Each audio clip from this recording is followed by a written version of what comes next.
उसका जो ऋतुकाल है जिसको रजो दर्शन कहते हैं उसके बारे में भी बड़ा वर्णन किया गया है। कहा गया कि नारी को रात्रि में रजो दर्शन जब तक सूर्य उदित न होता तो वह दिन उसका पहले दिन में ही माना जाएगा। सूर्य उदित होने से पहले यदि उसको ऋतुकाल आया है, सूर्य निकलता है 6 बजे और मान लिया जाए 5 बजे या 4 बजे, तो उसकी गिनती एक दिन पहले में होगी।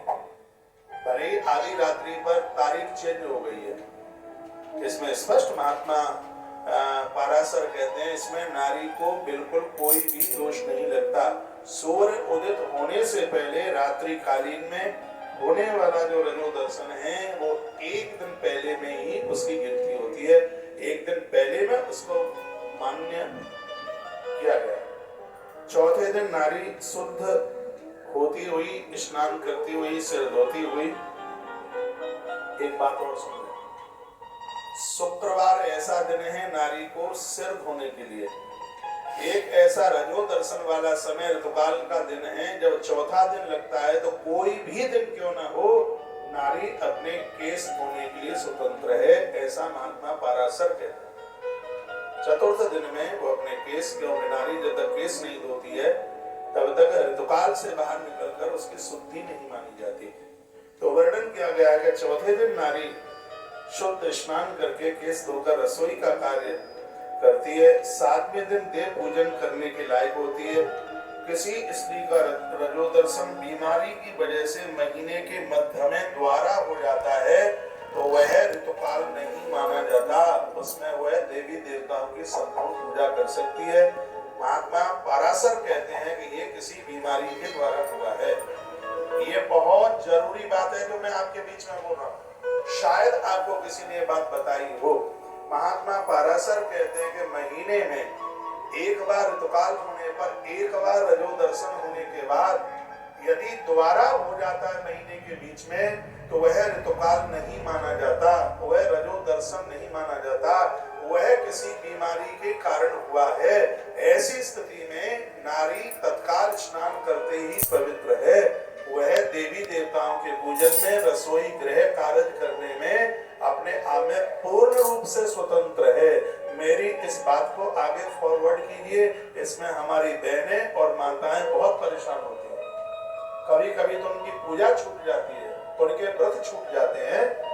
यह पाराशर संहिता का अध्याय नंबर 4 सुन रहे हैं। पाराशर संहिता प्रथम खंड अध्याय नंबर 4 में इस बात की चर्चा की गई है जो मैं आपके बीच में निवेदन कर रहा हूँ। चौथे दिन नारी शुद्ध रसोई का कार्य, 7वें दिन देव पूजन करने के लायक होती है। किसी स्त्री का रजो दर्शन महीने में बार बार आता है। एक बार के बाद में जो भी उस महीने के मध्य में हुआ है रजो दर्शन, उसमें नारी अपवित्र नहीं है, क्योंकि वो मासिकता की वजह से नहीं है, वह बीमारी की वजह से है। इसलिए उसमें वह देव पूजन और गृह कार्य करने में वो अपने आप में स्वतंत्र है। वह उसका रजो दर्शन मान्य नहीं होता, ऐसा वर्णन किया गया महात्मा पाराशर के द्वारा। और ये बात मैं पहली बार आपके बीच में बोल रहा हूँ।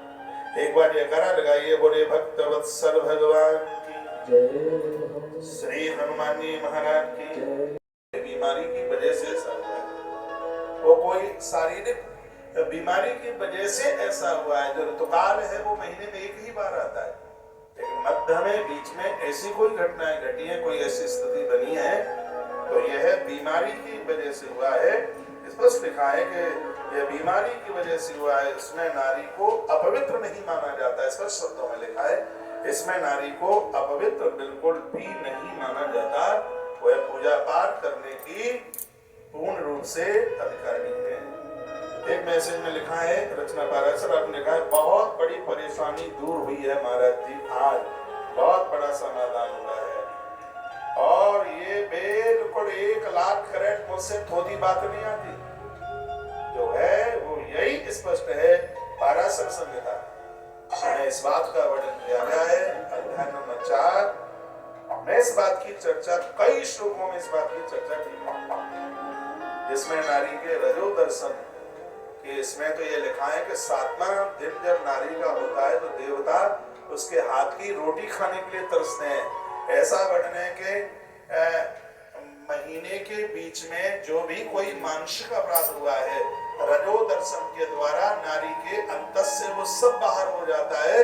नारी गंगा की तरह पवित्र हो जाती है, पावन हो जाती है, ऐसा वर्णन किया गया।